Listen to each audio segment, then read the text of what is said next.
வணக்கம். நான் astrology professor doctor Vimalan. இந்த தீர்க்காயில பத்தி வீடியோக்கள் போட்டுக்கிட்டு இருக்கேன் சாயந்தரம்.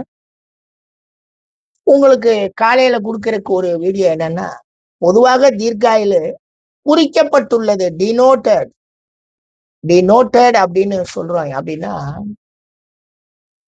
லாங்குவிட்டிக்காக அது குறிக்கப்பட்டது. 1, 2, 3, 4 லக்னத்தில், தனஸ்தானத்தில், தைரியஸ்தானத்தில் அண்ட் சுகஸ்தானத்தில் இந்த 4 பாவத்திலும் மேக்சிமம் கோள்கள் இருந்துட்டாலே அவர்கள் தீர்க்காயுள் உடையவர்கள். அது அட்டமாதிபதி, தனாதிபதி, லாபாதிபதி, பஞ்சமாதிபதி, சப்தமாதிபதி, சுகாதிபதி யாரா வேணாலும் இருக்கட்டும். ஆனா இந்த 4 பாவத்துக்குள்ள மேக்சிமம் கோள்கள் வந்துடணும். 1, 2, 3, 4லையும் கோள்கள் இருக்கணும். இருந்து விட்டால் வரிசையாக அவர்கள் முழு தீர்க்காயுளை பெறுகிறார்கள். அதை பத்தி நம்ம கவலையே பட வேணாம். என்ன இந்த ராகுவோ கேதுவோ வெளியே நிற்கும், அவ்வளவுதானே.